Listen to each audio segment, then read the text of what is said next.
think about a very customer first viewpoint and like, how am I adding value? How am I showing up as the expert? And make sure that those courses are quality. And then if someone were to take it, they would come away and think, wow, this person really over delivered. And I'm so impressed that this was a $20 course. Like, you want to leave them thinking, this could have been so much more.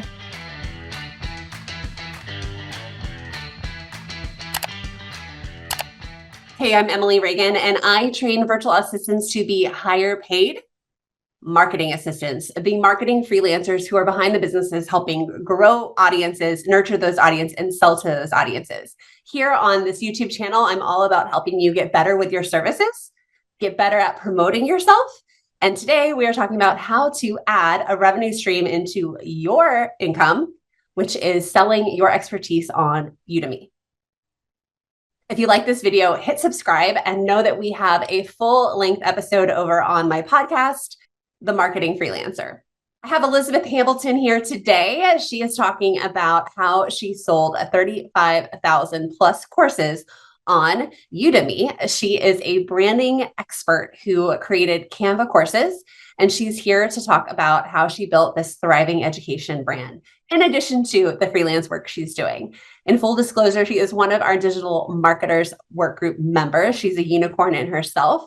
She has an incredible background in marketing and branding and is here to teach you how to leverage Course Marketplace to get more jobs, to book more clients, to start increasing your own visibility opportunities with speaking and guest teaching. So let's jump in to the interview with Elizabeth. Elizabeth, welcome to the show. I am so excited to have you here speaking. You are one of our unicorns in our work group, and you've also had a lot of success selling your courses on Udemy. And so let's have a conversation about how we can help our clients do that, or possibly add a new revenue stream to our own freelancer business. So let's start at the beginning. Tell us about your business and what you do.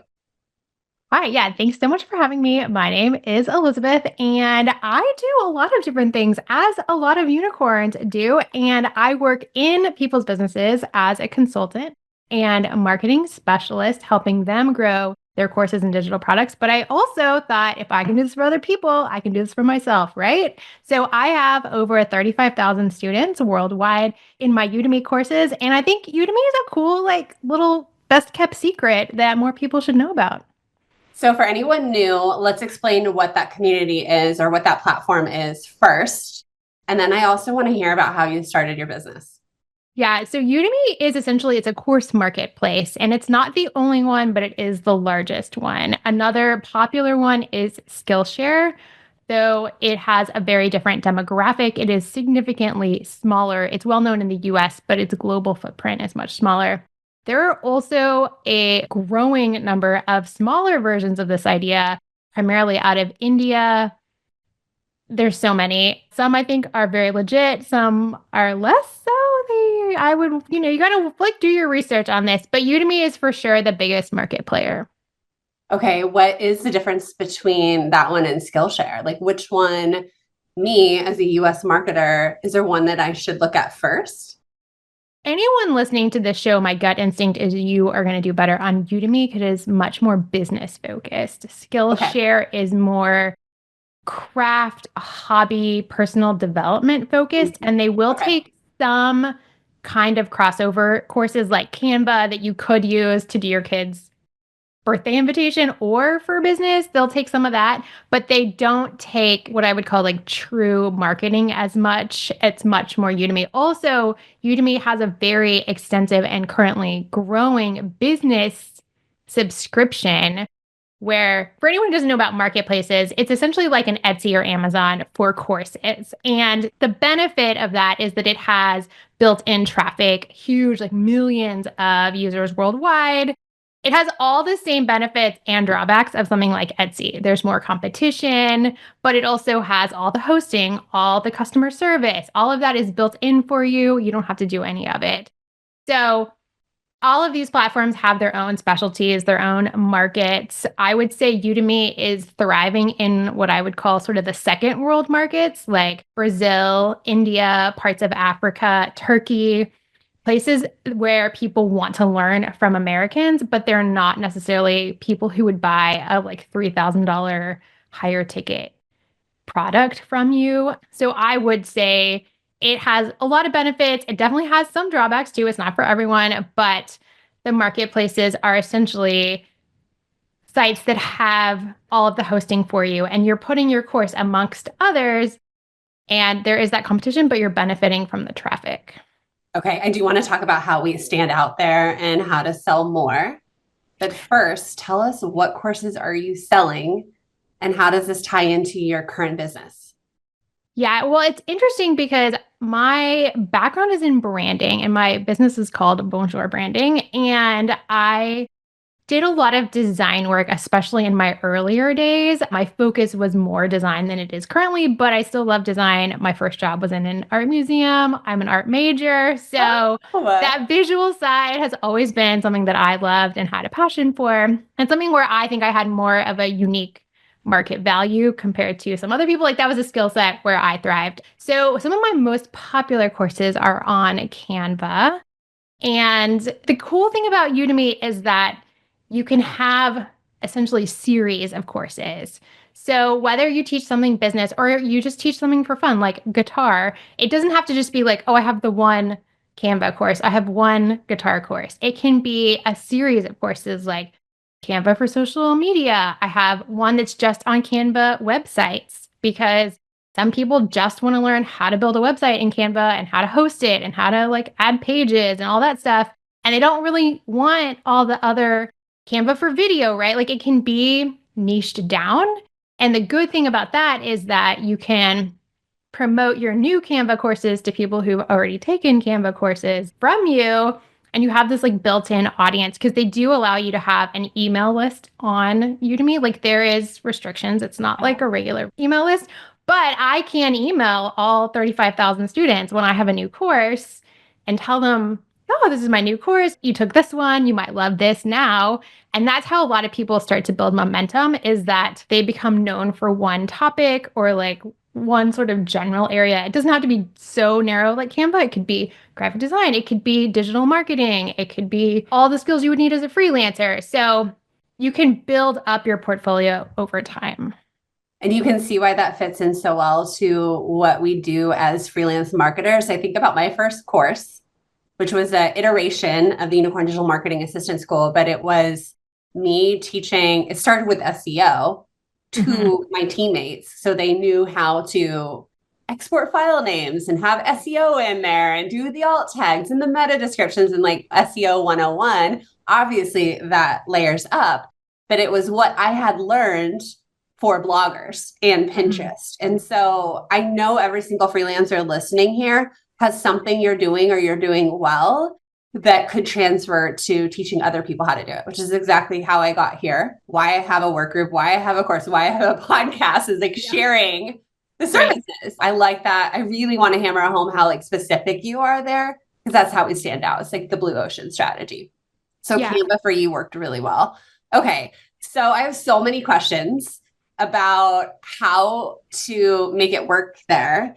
But do you have any advice for someone starting who's thinking about like what kind of course or service could I turn into a course, just to kind of like wrap up that topic there? Yeah, I just want to be very clear that Udemy, I think, has a lot of advantages, but it's not for everyone. And this is the thing I think about branding, right? Begin with the end in mind.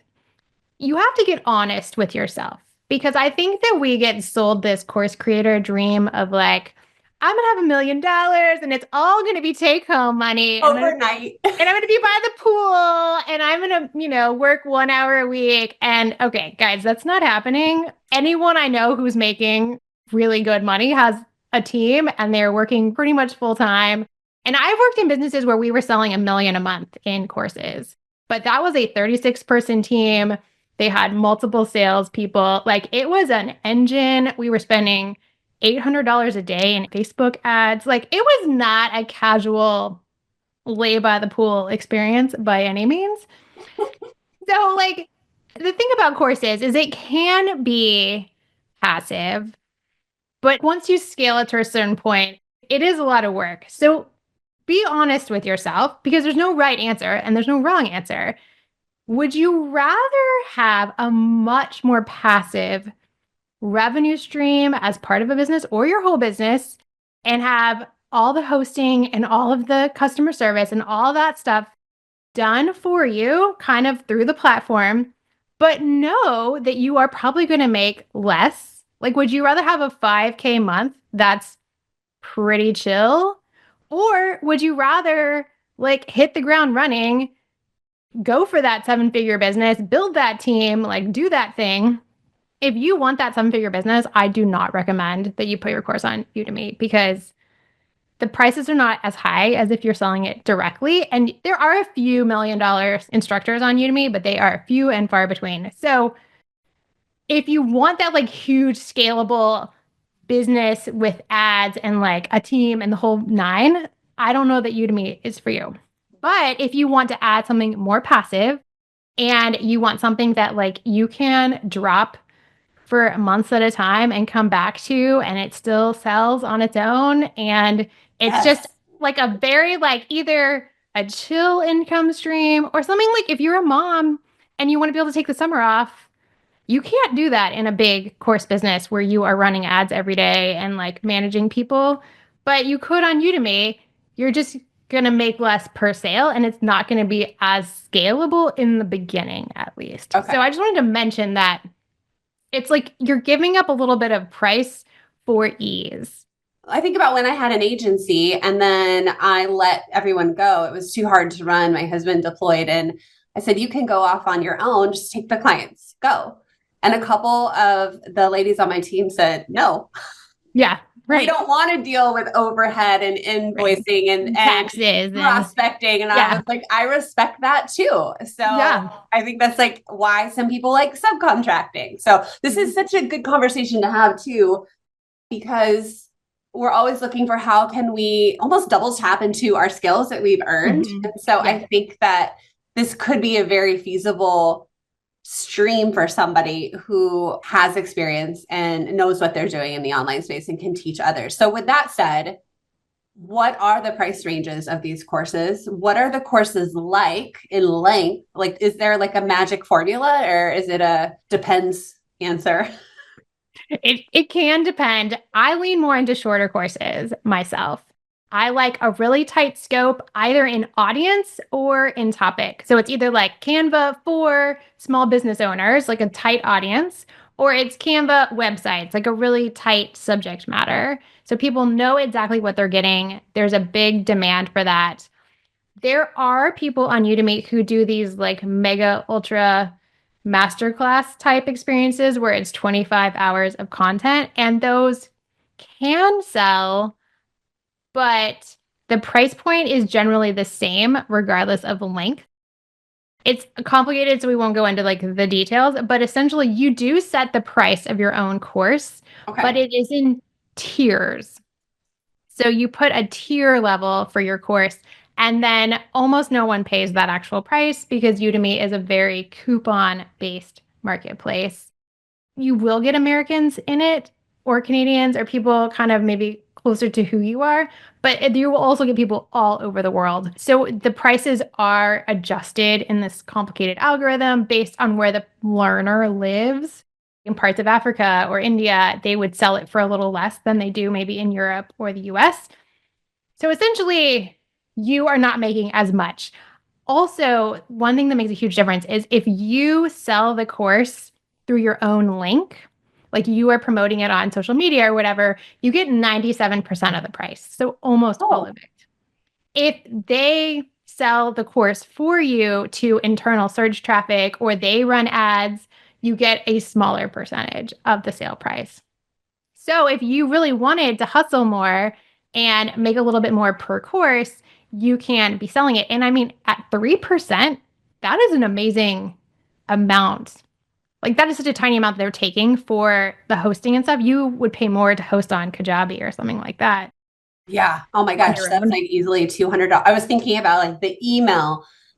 This is essentially an LMS, right? It's a learning management system where people log in and take the course. So that alone, not cheap.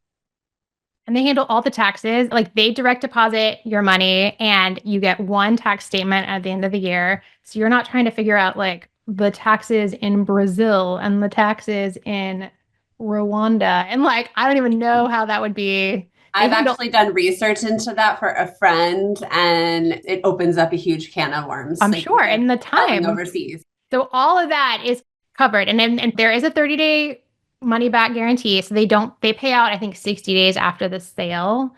So there is a little bit of a lag, but obviously if you've been on for a while, like you're getting payments every month because you've sold. But the nice thing is they handle all of that for you. Yeah. And there's two main divisions. You can sell on Udemy and take that same course and sell it anywhere else you want, but you have to disclose that it is not exclusive. That is generally what I do because I've actually had people find me on Udemy and then want to sell that course to their own member organizations or within their own company. And it's kind of like white labeling, but it still has my name on it. So I feel like I've made more not making it exclusive to Udemy, but they also have a business partnership program where you can make it exclusive to Udemy and be in the business partnership program, which for some skills might be better, like things like Excel and certain ones where you use it in a lot of offices. If you have those kinds of skills that are very office friendly, you might want to be in the business program and not sell that same course anywhere else, and you can get more sales. So there Okay. are nuances to the platform, but they explain everything for you. And that's one of the things I like about it. Oh my gosh. I mean, that's lending us the conversation to course licensing, which I actually have April Beach coming on the show to talk about soon. So that's perfect because that's another way to take this course and keep going. Interesting. So, what are the price ranges of courses? Because when I think of it, I do think of like cheap courses. And I also wonder, is there like credibility with that? If somebody were to say, hey, I did this SEO course, does that impress our clients? Yeah, and I think it's interesting because like everything else, everyone brings their own perception of marketplaces to the table. I mean, a lot of people I meet just have never really heard of it either way and have a very neutral sense Yeah. of what that would be. If you price your course at 120, honestly, you're only going to sell it for like 15 to 20. They are heavily discounted. I think of it more as what kind of course would I make as a low ticket offer? Like, what would I make that's the equivalent of a $27 course Yeah. in a funnel, like a self liquidating offer? That kind of course is what I focus on. Also, some people bundle their courses, and that's I was another going to way say, to make it like more attractive. They allow you to do that. Like, you could have 5 different specific topics in Canva and then bundle them together and make this like 20-hour Canva ultimate digital marketing masterclass or something. And people will buy that who want all of them. So there's lots of ways to do it. I would say don't plan on making more than $20 per course. Think of it as a low ticket course yeah. and know that like you're giving them a small piece and it's definitely more profitable to do 5 smaller courses than one super large course. I want to take everything from the work group and put it in there and see what happens. Probably good. Because I spend all this effort like doing trainings for the work group, and then people are like, "Where is the dashboard? Where do I find the replay?" I'm like, maybe I should sell these a la carte if no one's going to watch them. I'm like, this could be a great like experiment. If I had a client who had a lot of like Yeah. one-off little things to experiment with and see like what works. So fascinating. Course marketplaces are good for visibility Mhm. beyond just the revenue because I've had people find me on Udemy out of however many millions of people are on there, and I don't even have any clue, honestly, why they liked me or how or what happened there. And they've hired me to speak at conferences, or they've asked me to put courses together for them, or they've had me do trainings for their company. Because, like everything else, right? There's like kind of an 80-20 on Udemy. A lot of instructors never really, they sort of start it, but don't really do it. And then their courses have like 10 people. So if you stick with it and scale and kind of stand out a little bit on the platform, which you can do over time, it is not a race to the finish line. Like you can take years to get to 30, 40. I have a friend who has 100,000 students on there. Wow. And like she was hired by Carrie Green, who runs the Female Entrepreneurs Association, which is a huge company out of England, if people know that, and to be a Yeah. coach. So it does create visibility and credibility. And those students can leave reviews and you can use them as testimonials. And, Yeah.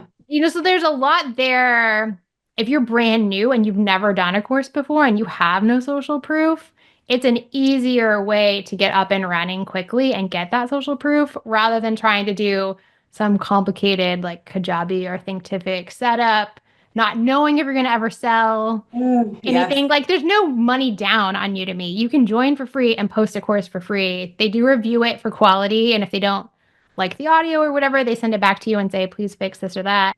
So there is a review process, but it doesn't cost money. I mean, it costs time, but everything does.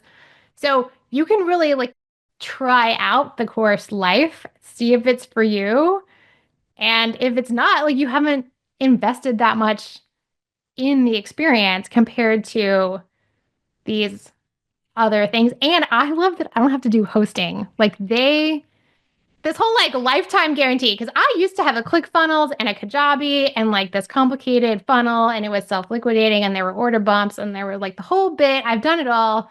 And then I didn't want to keep selling that forever. And I was like, dang, where do I put this course where it's still accessible, but I'm not paying $200 a month? And like all of those headaches you don't have to worry about. Oh my gosh, I love it. I love it so much because I just think about the tech stacks that build up and build up. And again, if you're the freelancer doing this, like you don't have time and you're still doing the client work, like this could just be like something you're doing on the side and it's free to sign up, right? You're not paying. Yeah, it's free. And when I send out marketing proposals for consulting, I use this in Credibility all the time. Like, Yeah. hey, I can help you grow your courses. I have over 35,000 students myself. I've worked in these other companies. It just is another thing that you can say, like, oh, well, she must, like, most people don't even really research where are your 35,000 students. Like, they're just like, oh, okay, that's cool, right? So it's Yeah. a way to build up your own resume and, you know, LinkedIn, social proof for yourself that's free. Ah. I mean, I can see the leapfrogging with visibility, and I'm so glad you brought this up because this is such a huge problem with the service providers who we're trying to charge more. We're trying to say like, listen, I have the chops, I have the reputation, like this is my pay rate, like I am positioned as an expert. This is what I command, and being able to say that and use it for visibility to get even more speaking gigs, freaking genius, Elizabeth. I mean, love it's cool because you're instead of paying to build visibility, like you're getting paid to build your own visibility. And then it's so meta because what you learn for yourself. I mean, we talk about this with like, okay, if you're a copywriter, have good copy on your website. If you're a Squarespace designer, have a good, Right. if you are helping clients launch courses and, if you're a curriculum designer or any of that, it can also help with that credibility when it comes to helping the course creators out there and the membership site owners and whatnot. And this is kind of the next level, but it would relate to this audience is a lot of people on Udemy don't teach just their own thing. They collab. There's lots of collab courses, and I'm in some collab courses. So you could, if you were in a group like Workgroup, say, hey, I'm going to do a Udemy course on copywriting. I would love a lesson from 5 different people, and they can each contribute one section of a course. So it could be like sales Ooh. page tips from like top industry experts or whatever. You can kind of position however you want, but it could be on ads. And like one person does Facebook ads, one person does Amazon ads, one person does Pinterest ads, because you may not be an expert on everything, but you know there's demand for certain collections of knowledge. Or like maybe it's on funnels and you have a copywriter and you have a tech person and you have like an email person, and together you're like, build the perfect funnel with 5 experts. So it doesn't even have to be all your own knowledge. You can collaborate, and you can actually, they'll split out the revenue for you automatically if you want. And it doesn't even have to be equal. If you want, say, I'm going to take whatever, 30% because I'm doing the like uploading and the collaborating, organizing, and everyone else gets 15% or 20% or whatever it is, or maybe you do split it evenly or it's 50-50, whatever it is, you can set all that in the back end. They send the money out themselves. It's like so clean. Oh my gosh. It's like splitting the bill when you go out to dinner with your girlfriends. But without like the maintenance of, oh, if I do this, is this person really going to send me the money? Like, Yeah. like you can just set it all up for that, which it obviously opens up the range of what you could teach on if you can bring in other people. I even thought about doing one with my brother because he's a computer programmer, and Programming is huge on that site, and I don't know anything about that. Think about who's in your circle, right? Like, do you have family members? Like, my mother's a dyslexia specialist. Reading courses sell really well. English for non-English speakers. Like, there's so many things you could do. How long did it take you to get 35,000 students? Okay, I'm just going to be really honest because Please. that's just my personality. I am very hot and cold on Udemy, which is why I chose it. I have a special needs child. We have a lot of medical issues. I will like work on it a lot for 2 or 3 months, and then I won't even log in for like 6 or 7 months. So it could have been a lot faster. I have been on Udemy for, I want to say 3 years now, but there's been huge gaps where I did So nothing. faster than my Instagram's growing. Oh, you could get 35,000 students in a year if you want.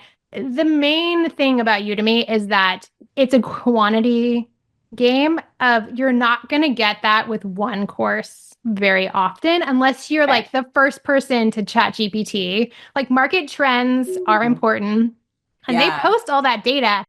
If anyone has ever tried to sell or like helped clients sell on things like Amazon, KDP, or even Etsy, you have to buy those expensive third-party softwares like, Seller Samurai and Helium 10 and all that stuff that's like hundreds of dollars a month. They have all of that stuff built into Udemy for free for instructors, and it's called Marketplace Insights. And you can see what's trending. You can go and see like by topic copywriting courses, and you can see how many there are. You can see what the top course earned last month. You can see what the conversion rate is. Oh my God. So there's lots of different ways to go in and optimize. And definitely things like trends, like the first person to really get a substantial student base in crypto was making just an absolute killing. Yeah. And ChatGPT, when it was brand new, like a year or two ago, like some of those top courses were making like 60,000 a month, but you have to be kind of an early adopter for some of those, obviously. But there's just lots of different ways to optimize if you are into that. But there's also ways to just put up something pretty evergreen, like copywriting, like Canva, and you really don't have to babysit it. You can use course coupons to promote it. So there's lots of different things you can do, but it's pretty hands off if you don't want to do any of that. What do we have to do to actually grow it? You're saying like, oh, I put work into it and then I stopped, which is music to my ears. I mean, I feel like, as a mom, summer in general, right? And we talked about that, like not being able to go full force or, I don't know, so many freaking orthodontist appointments right now. Like Yes, I don't have a full work week. Right. So what does that work look like that you're talking about? Or like even for freelancers, like, oh, my client load is a little lower than I want right now. I can build this up in my time. You don't have to think of it as much of like a dead zone. Because I know like for me, it's like, oh, I have a ton of clients this month and then some are lower. They're launching and then they're not. And then so on those quieter months, you could use that time to do this. I would say there's two main things. There is just creating new courses and growing your course library is one way that you're putting in work. Okay. And then there's a whole coupon system, and I can explain that to anyone who wants to know, but essentially you can use coupons to promote your courses at either a discount or free. Either way. So if you need, a lot of people do free coupons to get momentum early on in their course, like to get your first 100 people or whatever, and get some kind of social proof rolling on the algorithm. And then if you get enough people in early and they're leaving good reviews, then you get a little badge that's like hot and new. And then if you're a hot and new course, you sell, like you trend better. Because it is an algorithm just like Amazon or any of these places. I was going to say like Amazon books. Yeah, for sure. So it's like you're a top rated course in copywriting, then you're going to have evergreen sales. If you're the, 400th result for copywriting, you're not going to sell at all. So it is a little bit about keeping your rankings going.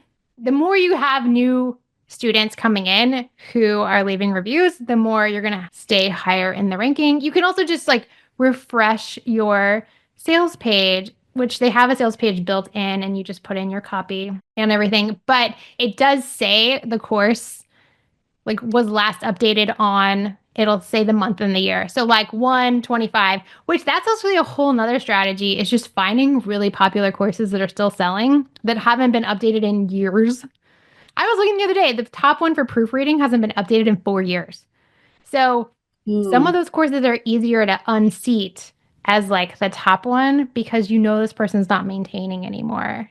Versus some will be like, oh, this guy just updated last week, so he's still into this and on top of it. But you can go okay. through and find outdated courses and just redo them essentially. Like, not copy the content, but take Right. that topic, put your own spin on it, make it fresher, put 2025 or whatever year in your title, like proofreading for 2025 with AI instructions or something. I mean, Make it this is more like current. SEO Google ranking tricks right Yeah, now. right. So going in and just Oh, updating your courses is like one way you could keep them fresh. As you can see, like all of this is very on a like has time basis. Like you don't have yeah. to update it. Some of them still sell and they're 4 years old. Obviously, some Some are more topics, timeless, right? yeah. And like, if it's, updates to certain software, no one's going to buy it if it's 4 years old because it doesn't feel timely Yeah. anymore. So it just, depends. Like guitar lessons probably doesn't need to be updated very often, but people Yeah. do like a more updated course because it just feels like the instructor is more engaged, even Yeah. if the topic is pretty evergreen. Yeah. And I think about why like some YouTube videos are disappointing. Like you're Googling how to do something specific. It's Mm-hmm. 12 years old. It doesn't actually show you the certain situation that you have or how to do it. And so there could be such like a get for that. I wonder how like what is I'm like my brain's like firing like crazy right now, but like I wonder how like too small and too specific. Like one of my best YouTube videos right now is how to create a fillable PDF. Oh, yeah. Would that sell? I think that That's too is too basic. specific. And that's an interesting point because I tell this to people a lot since I do a lot in digital products. Information is commoditized. And what Mm-hmm. I mean by that is just like a fact or a simple how to has so much less value than it did 5 or 10 years ago because of sites like YouTube or Reddit ChatGPT. or, yeah, right, AI, any of it, right? So you do need a micro transformation to have a valuable course. And I do think that's a pitfall that people fall into in large $4,000 courses and in small courses. The quality does matter. Like people will leave you scathing reviews if you just put up something super half-hearted that is clearly just from a chat GPT that you don't really know anything about and it's very generic. Like the better the quality, the better the course will have longevity. And Okay. you need that like little transformation, I think, even in a small course. So maybe it's not fillable PDFs, but it's like how to create a lead magnet and like that's one of the lessons or something. And you maybe Yeah. call that out for SEO purposes because you know it's popular, but Yeah. I think you do need that like start and finish point so that people feel like they got more than they would from a YouTube, but it doesn't have to be a like life radical Yeah. transformation Because I'm just either. thinking like if most of them are, let's say $20, they're probably less than an hour. You have space for a couple lessons in there if you wanted. You probably could just have one depending on what it is too and still get a transformation. So yeah, I don't know what that is for me, but I was just like flashing to my top YouTube videos and thinking about what is even ranking over there or like why I get disappointed or what I would be actually willing to pay more money for beyond Mhm. a YouTube. And so I think that's really important. There is a hands-on component, like you Okay. can do projects and quizzes and stuff, and Ooh. then you can provide feedback if you want. Okay. You don't have to. For coding ones, you can do like coding quizzes. And so there is a sort of interactive component you can utilize. All Some right. of mine do, some of mine don't. And that can add value and separate it from just a YouTube. And you can get a certificate of completion as well, right? Is that something you're approving or is it just like, okay, you Some finished? do. I do not do any certificate courses. Okay, interesting.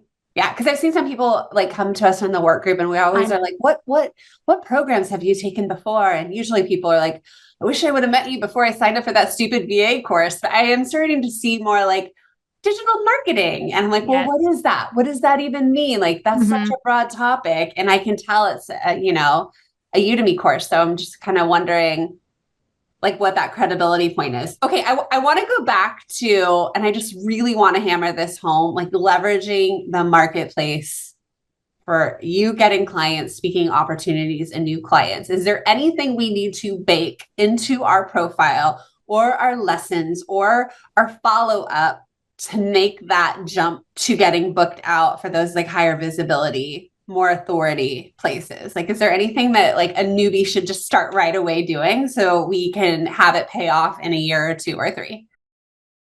Yeah, well, it's interesting because I think that really goes back to quality, which we were just talking about, is Mhm.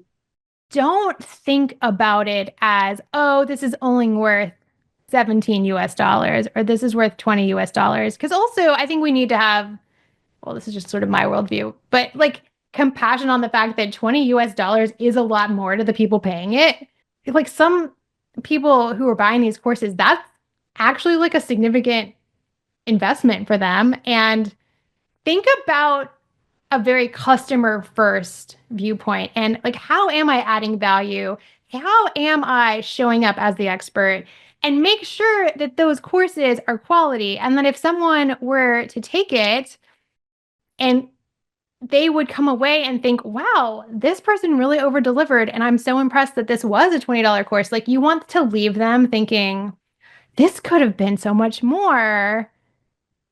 And that you're putting yourself out there in a high quality way, not that sort of, I don't know if race to the bottom is the exact opposite, but don't think, oh, it's only XYZ cost. So Yeah, I only have this like low baseline.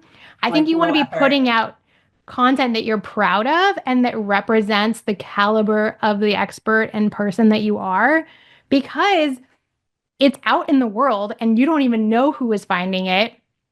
And the better the quality, the better the opportunities you're going to get off of it, like anything else. So don't think of it as like something throwaway, but think of it as like, I'm putting my best work out there. And I even kind of think of it a little bit as like a social justice mission. Like, I had a coding school in, where was it? Nigeria.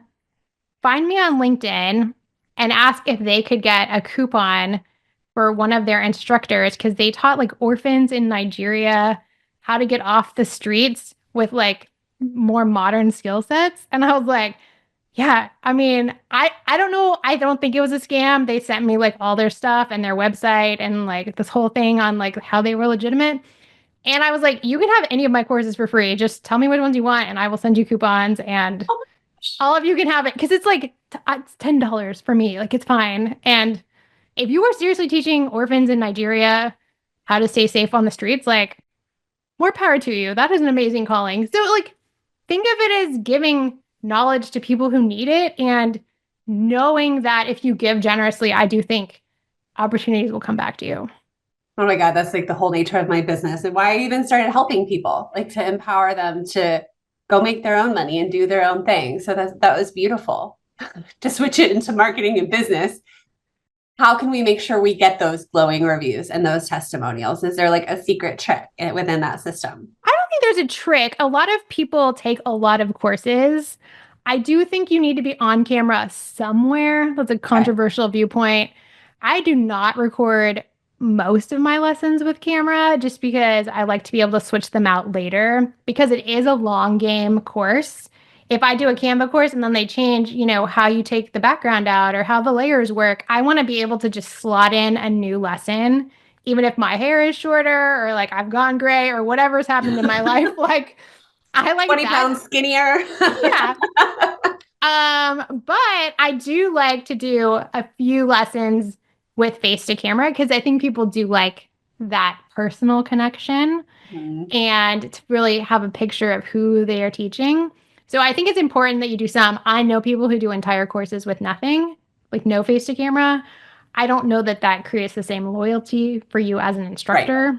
The thing about it is like the quality range on Udemy is huge. I have taken amazing courses on there, and then there's some where you're like, I don't know how this sells at all. So it's a range. And the good thing I think though is like you don't have to be a complete like Jenna Kutcher or James Wedmore type expert to get on there. Like, it can be your starting point, and no, you can also always take classes off If you do it and you start, and then 3 years from now, you're like, oh, this first class is kind of embarrassing. You just unpublish it and it's still in the system for people who previously bought it. They can Okay, access cool. it.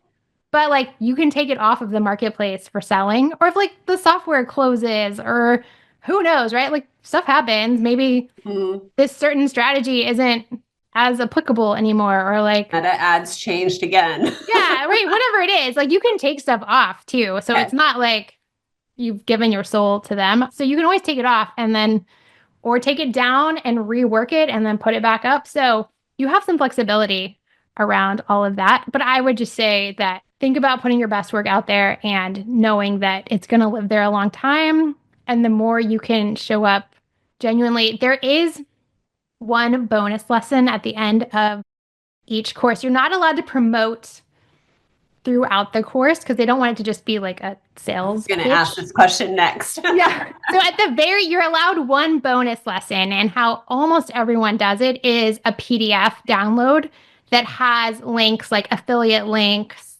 or ways to get in touch with you. Because there are rules, like you need to read the rules about what you're allowed to do or promote or say, because they do have guidelines to where it's not just like spammy and gross when you buy courses, which makes sense because Like as a a summit user, or a webinar sometimes. yeah. I mean, I've bought courses on there that I'm glad they were great. I needed the content. And even sometimes when I've taken on a client and I wasn't 100% sure on, like, oh, I'm good at all these things, but she also wants WordPress, say. And maybe I know Kajabi and Wix and some of these, but I don't really know WordPress. I've bought Udemy courses for just a kind of a quick fill in on knowledge. So that's another way to use the platform is if you Yeah. have a client and you need a little refresher on one specific thing, you can always buy it. But anyway, there's a bonus lesson, and in the bonus lesson, you are allowed to promote your sort of wider ecosphere of where you are, or your podcast, or affiliate links, or different things like that. So that's where people make the bigger pitch. Okay, thank you. You like almost answered every question I had already because you can see where my brain's going with that. Okay, so to wrap this up, if I were an established freelance marketer wanting to start with some courses, do you have any, insight for how to get started from scratch? Knowing it's a long game, knowing that we're unicorns, we will always provide excellence. We will always go above and beyond. But is there anything that I need to know to get started? Like one question that comes to mind is like when you release a podcast, you're supposed to already have so many episodes after the trailer. Is there anything like that that we need to know? I will say, and this is interesting because I was actually talking to my husband about this the other day. One thing that's a little challenging is it is a little bit like Facebook or Amazon, where there are quote unquote experts, but they're giving you sort of their best assumptions slash what they've seen worked, but they don't actually know the truth of the algorithms. Or like Google's that way too, right? If you have a Google SEO expert, like they're showing you what has worked or what they think works, Yeah. but they don't actually work for Google and have factual information Yeah, we on. never really know. Right. And so Udemy is the same way. And I would just be totally honest about that. If anyone asks me questions about Udemy, it's like I can share what has worked for me. And I know other people who teach on there and what like sort of the common zeitgeist is around what works. But only people who truly work at Udemy know the truth of the algorithms and like exactly what's happening behind the scenes. Favors So under the table? No. and I don't even know if they're allowed to teach. I don't know how that works. It is a US based company. They're in San Francisco. Everyone is giving you their best insights or opinions. And I would say is like there are a lot of things about the platform that are kind of unique to it. And you are bringing all the general skills you need for a course, any kind of course, right? Like you need to know how to write a landing page. You need to know how to structure your content. Like all of those skills are in play. But I would say if you were interested in Udemy, I would get in touch with someone who teaches on Udemy who can kind of show you the ropes. And that could be as simple as a YouTube video. There are YouTubes on like how to get started. I would stay away from anyone who promises you thousands of dollars in weeks because Yes. I haven't seen that work for lots of people. But there's also courses on Udemy about how to teach on Udemy, which can be great. And just kind of find someone who's doing it and can tell you what's working now, what's up to date. Just like any of the Okay. other platforms, it has its own nuances. That's amazing. So how does all of this fit into your business and what you're doing with clients now? Well, I really like specializing in course creation. I think that if you are thinking, oh, I don't have anything to share, I really do think that everyone has something that they can teach, whether it's business or if you're newer, like there is probably something else. Maybe you're a homeschool mom. Maybe you have an amazing knack for sourdough. Like you don't have to think about it as just business. Like you have a skill that people come to you and ask you questions about something that you know, somewhere where you're an expert. And I love helping people share their expertise. I like the whole science of instructional design, creating a course that really does value because courses get such a bad rap sometimes of being fluffy and people don't finish them, but they can also be so helpful. And it's a huge industry that is still growing. I also think the economy is weird. Some of these high ticket stuff is getting harder to sell, but like these lower ticket, like they are still thriving. There is still huge demand for these lower ticket ones. So it's very recession proof. And I am just kind of slowly growing my own income stream to create steadiness amongst clients because just like you, like I like having that cushion and that flexibility to take time off at the holidays or whatever and know that money's still coming in. And that's actually another thing. Udemy can be very seasonal. So I also want to throw that out. Like they do a ton in the fall and winter. Summer is typically a little bit slower. Mhm. So, just like if you know someone who does it, it helps you manage those expectations that if someone joined in October and like got on with Black Friday and there's a big New Year, New You kind of push, Okay. tons like November and January are the highest months on the platform for everyone.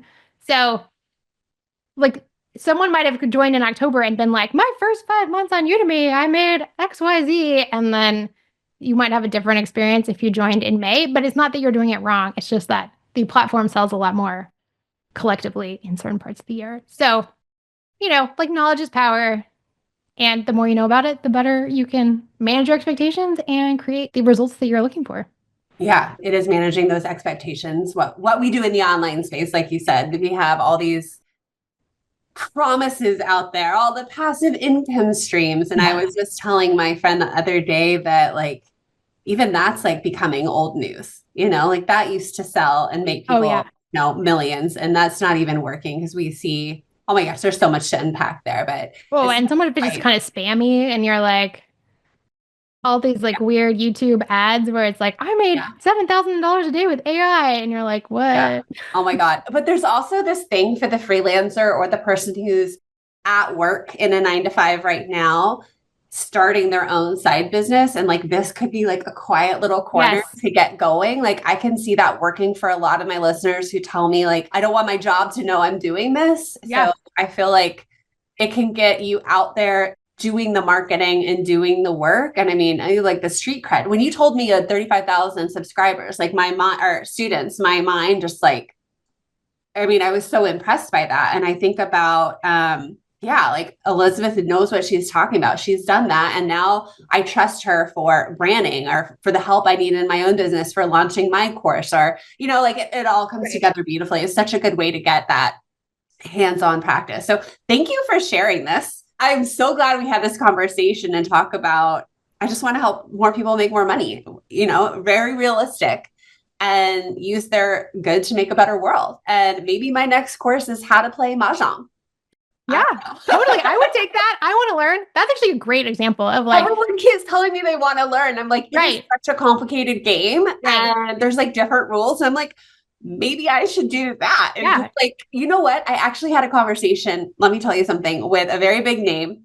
I won't say the name about the thing they were doing on the side that was the passion. And I Mm. saw this person light up about it. This was Yeah. that social media marketing world just last week, lighting up about this thing nobody knows they're doing. And it was completely tied to helping other people and faceless teaching. And Yeah. that's why I'm like, this conversation just feels so good for that And reason. the thing is, you can do both eventually. Like, you Yeah. could do a bunch of Canva courses and add on a Mahjong. And like, there's no rules against it. Like, the Yeah. first time I heard about it was from someone, and that was her whole thing was like the no niche online business because she was very multi passionate. And like, if you want to explore multiple things, like you want to do photography and mahjong, like you totally can, which is kind of fun because I do think there's so many rules around a lot of businesses of like niche down, stay in this lane, be the expert.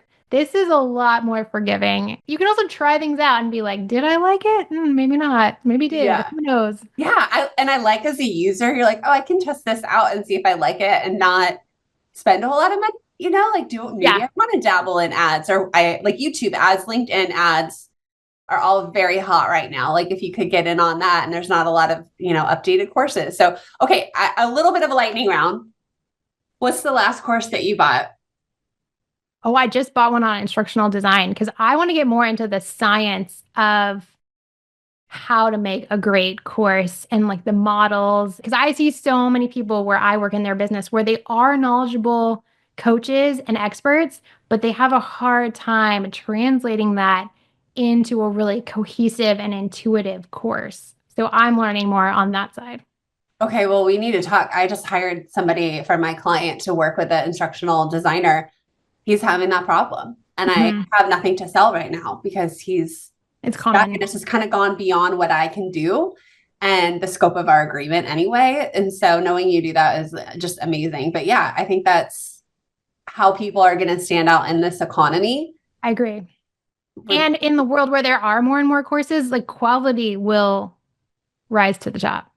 yeah. And I was thinking about, I did a course audit for a client a few years ago, and I kind of had to go back and tell her, I was like, this isn't great. Like, we need to change this and this. And Yeah. you're not even in it. We don't even know. Like, you have to kind of assume the audience might be a little cold and new to you. And Yes. so you have to find ways to bake your authority and your credibility into even the intro. Yeah. And what is the learning objective here? And how is this different than your free content? And it just was like, wow, I was like, this is actually not something I want to go super deep in, but I could see it happening. All of that is going to make a difference. And I could see it be even more amplified on a platform, a marketplace platform where people really don't know you and they're making Mhm. very fast first impressions. Well, and I have such a branding background, so it's also like, how do we infuse that brand story and the Yeah. brand values and who we are into our course in a way that differentiates? Yeah, you have an edge there. That's beautiful. Okay, Elizabeth, where's the best place to connect with you? Well, you can find me on Udemy, obviously. You can also find me on LinkedIn. I'm Elizabeth Hambleton or at elizabethhambleton.com. And those are my places. I don't really do social media because I sell on Udemy. So if you hate Instagram, maybe this is for you.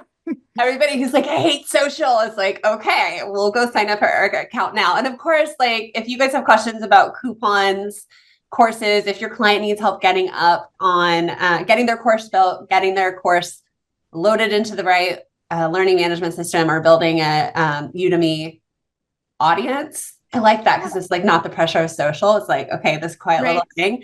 thing. Reach out to Elizabeth. She's also a member of our Digital Marketers a work group. And while you're here, could you just tell us why you joined the work group and what you love about it? Oh my gosh, I almost sent you a box the other day to be like, I love work group. Like legit, I almost did. And then I was like, I probably shouldn't bother you. I think it's such a combination of things. I like the consistency of the group and that they show up regularly, like to the calls. Like you see a lot of the same faces and people are Mhm. invested because so many groups are so big, like ones that come with courses. They're like, oh, there's 7,000 people in this. I don't meet anyone. It's always different people, so there's not that real community. People are kind of in and out. I like that this is a group that does feel more steady and you can really get to know people. I've been trying to more people to just be like, hey, I loved your comment on the call, like kind of getting to know people more one to one. But I also think that the trainings have been so good recently. Like I have loved the AI ones recently. They go deeper into those topics that aren't just like, oh, basic prompting, but like what else is new? What's the current edge? And just like having a place where you can ask questions and like, oh, my client did this or this came up in a business. I don't know what to do. Like, I don't know of anywhere else where you can get that kind of feedback. And just everyone's so well intentioned. Like, I really feel like if you're like, I need help, people answer, which that is invaluable. It's not like a shark infested No. gatekeeping area. And I like try to, when you're talking about like, oh, we do quality, we all give our best. I'm like, that's a given with my people. Yeah. And it's like the unicorn mantra here of abundance and seeing our own special worth and how we're different. And it doesn't need to be competitive. No, for sure. That's And even hard. like I'm doing a pro bono thing with someone because I used to run a food pantry and she needed help with her food pantry. So it's like it doesn't even have to all be about work. Like And I it's helped her with a press release template. I know who you're talking about. yeah. So it's just like I don't know. I like that it's groups like people that are doing cool things, trying to be a good person, helping each other out. Like so many people have been like, like I'm pregnant. What do I tell this client about, what to work in the future? Like things that are kind of personal that you're not just going to put on social media. Like, hey guys, like I need help with this, right? Like it's just where you can be, I think, a little vulnerable. Like this mistake happened or this thing happened. What do I do? What are my next steps? And it's such a range of people. Some who are very specialized, some who've been in the game a long time, some who are newer. So I think there's kind of a skill set for everyone. Do you think that's a good thing or a bad thing that it's a range? Oh, I think that's a strength. Tell me more. Because so I've been freelance essentially for over a decade, but that doesn't mean that I'm not trying new things. And so a fresh perspective on someone who just started something is, I think, so valuable because look at something like YouTube. If I had been on YouTube for a decade, what worked for me 10 years ago is not going to work today because maybe I have a million subscribers at this point because I was one of the first people on YouTube talking about this topic, right? But whereas, like, if someone else is like, oh, yeah, I'm just starting this too, I think it brings that fresh perspective. I just saw something about this. This guy was talking about smelly couches, and that if you ever like walk into a house and people live, or like with pet odor can be the same thing, they live with it and they can't really tell. And then Me. someone else walks in and they're like, dude, your couch is funky. And he said that like in a business, you need that new person to tell you your couch is smelly. That like people who've been there forever have a certain perspective and that totally has value. But also Mhm. people who come in fresh from different industries, from different experiences, from like all kinds of different places, like that's also valuable. And they might have a much more current sense of what corporate wants right now or what this type of business is doing because they were just in that business. I haven't been in a business full time in over a decade. So, like, in that way, that part of my knowledge is outdated, I would say. So, Yeah. like, people are bringing different skill sets. All right. Thanks, Elizabeth. Thanks for being on the show, sharing all of your insight into building courses online and having another revenue stream. We'll see you over on LinkedIn. Perfect. Thanks for having me. All right. Thanks for joining us on the show, everyone. Check out Elizabeth's contact information all in the show notes. Please reach out to her, ask her any questions you might have about Udemy, which I always want to say Udemy. Apparently, some people do call it that. I will always call things wrong. But this could be something very meta you do for your business or you help your clients do. Maybe they have some small one-off courses. And I just hope that it helps you grow in your own business. I hope it helps you book more clients and really see the power of the services that you've mastered. If you are doing it for clients, if you've done it more than once, you can always go and reach back and help other people, grab their hand, teach them how to do it. It will just be a better place in this freelancer world when we help each other. I really like this idea of leveraging course marketplaces for growing your own social proof as a freelancer. I think it's a very brilliant. It seems easy to start. And there are so many resources out there to give you the headway over on Udemy without the hassle of tech, customer service, course marketing, and all of that it's hard to do when we're juggling our freelance work, our business, and our families. All right, I'll see you on the next episode. Thanks for joining us. Bye.